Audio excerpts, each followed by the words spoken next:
today we're reviewing the Amazing SpiderMan. And just to clear this up, the Amazing SpiderMan, it isn't a sequel to the Spider-Man 3. It's a remake, okay? It's a reboot, it's being remade, so Spider-Man's being given a chance this time. Except the reason this happened, they were going to make a Spider-Man 4 with Tobey Maguire as Peter Parker, but then the director quit, just walked out, and so did Tobey Maguire, so they decided to reboot the first Spider-Man film with the idea they had for the fourth Spider-Man film. So it makes almost sense, and this one's a lot more like the comics in that respect. They really fit the roles. I mean, the actors they got for the roles here, they're a lot better than what they were considering. So, for Peter Parker, we ended up with Andrew Garfield playing him. Good choice. Very good choice. Now, do you know, Ellis, who else they considered to play Peter Parker? Yeah, people are going to start screaming, ripping their hair out when they hear this. Can't brace yourselves. One choice that was considered, Taylor Lautner. Yeah, that's right, the Teen Wolf.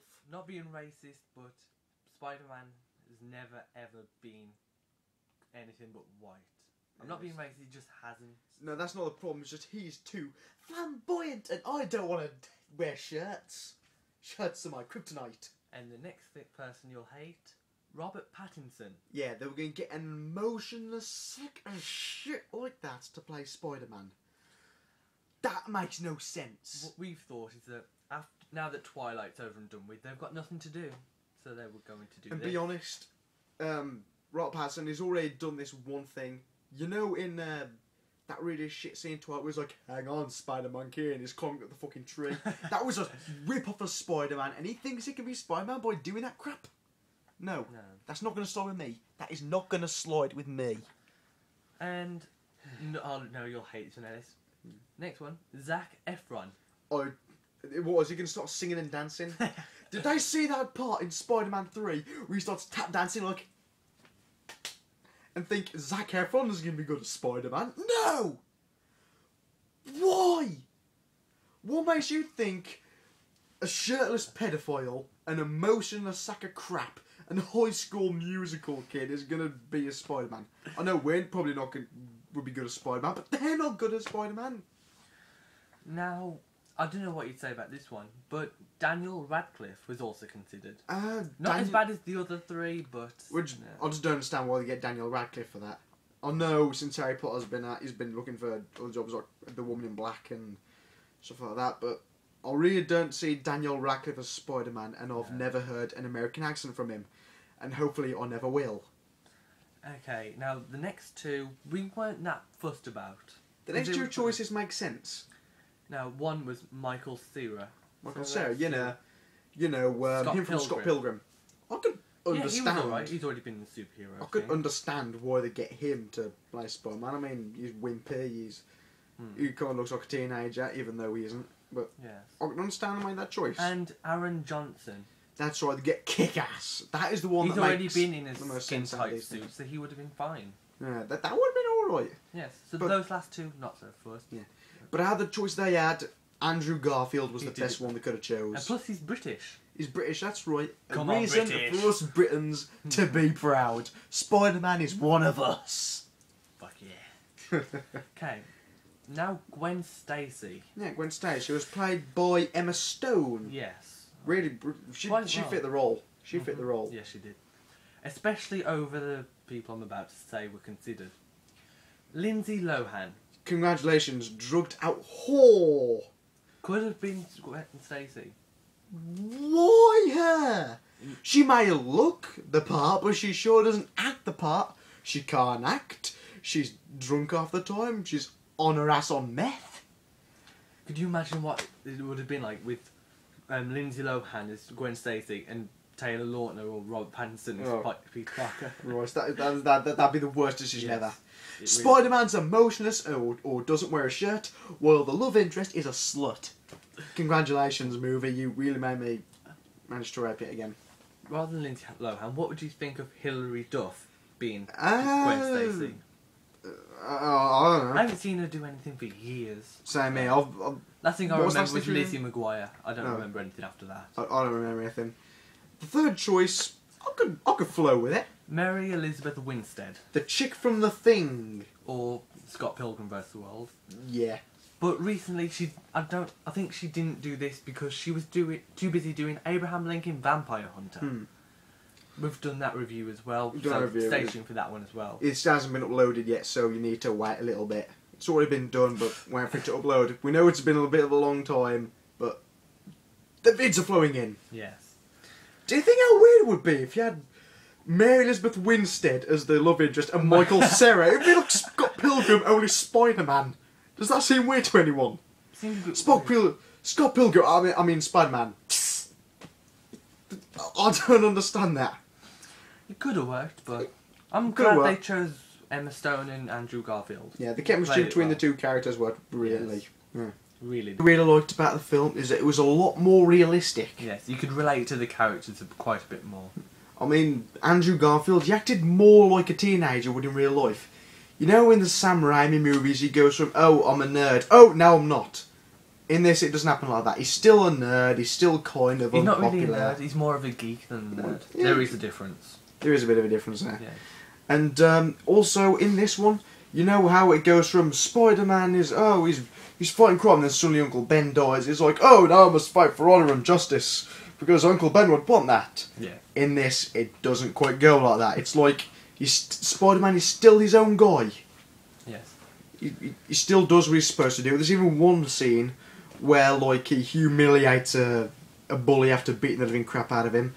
And Uncle Ben's like, you shouldn't do that, Peter. It's not the right thing to do. Because, you know, he's Martin Sheen. He does stuff like that. And, Closely like, related to Charlie Sheen, just so you should know. closely related there, father and son, Zach. Exactly, closely. Anyway, I really liked how Spider-Man was like his own guy. He's not going to change his ideals or way of fighting, because He actually doesn't. in the comics, Spider-Man mostly beats his enemies by, you know, insulting them, coming up with jokes, you know. Using wit. Yeah, using his wit, charisma, and stuff like that. And in one scene, you know, the scene in the trailer where it's like, oh, you found my weakness, it's small knives, small knives. You know, Yeah. We watched that scene, it was one of the funniest scenes. Yeah, it actually was. See, around that bit is when he first becomes Spider-Man. That is actually one of the first things you see him in the suit. And he actually makes some mistakes just after that bit in the trailer. I mean, you see him like jump up, he like spins his webs and stuff, and you know how in the first Spider-Man he was like, oh, as soon as he learns how to use his webs, suddenly he's just flawless. He just learns how to jump across everywhere, and suddenly he's just flawless at it.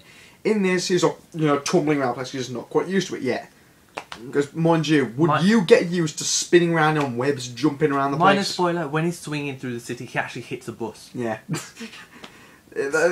It's really awesome. Plus, you know the Spider-Man costume? You actually see him make it. We're not going to go into full details, but you see him research, then start making it. But before that, you hear someone criticise how Spider-Man moves before he gets the suit. Yeah. And he takes that into account, showing that he is smart.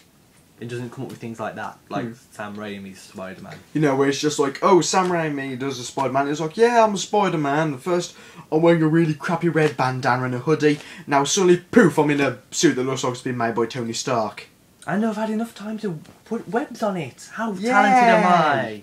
Yeah, well, there's crime and everything going on in the city. I'm dicking around making the suit. Well, the Sam Raimi ones, he has, like, he wears a balaclava thing, and then... Not Sam he's like, Raimi.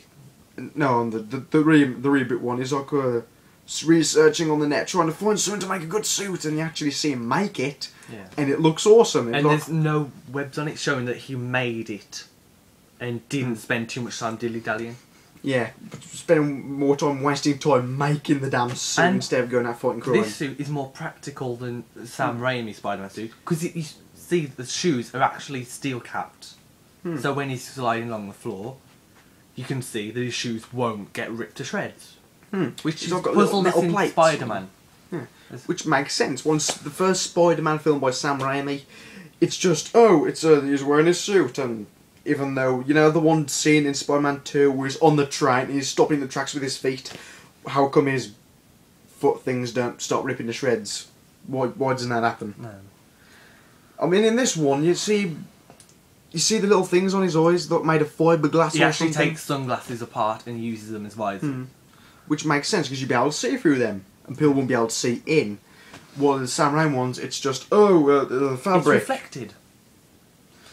Another thing we really liked about the film was how it shows how smart Spider-Man is. Or rather, Peter Parker. Yeah, I mean, just like in the comics, he doesn't have natural web shooters. But what he does is he makes his own, which is rather genius.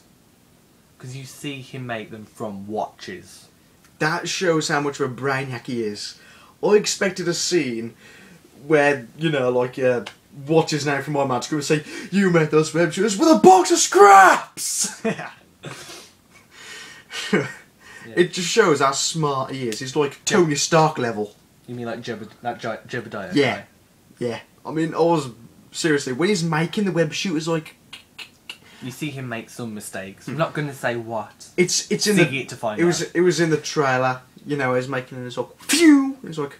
Before that bit, there is actually like 2-3 mistakes. Yeah, it shows that he makes mistakes. He's like any other genius. So, sure, you may be a genius, but of course you're going to make mistakes. Like, you know in Iron Man, where Iron Man's like using things like, "Oh, I can fly," and then suddenly smashes on the car. Yeah, when he first tries to boost his like power level 10, He just into the wall. He realises he has to do it at power 1. So. It's got that. He makes mistakes, which shows, yeah, he's a And when he found out character. his first suit was the wrong material to fly into the atmosphere, then adjusted it.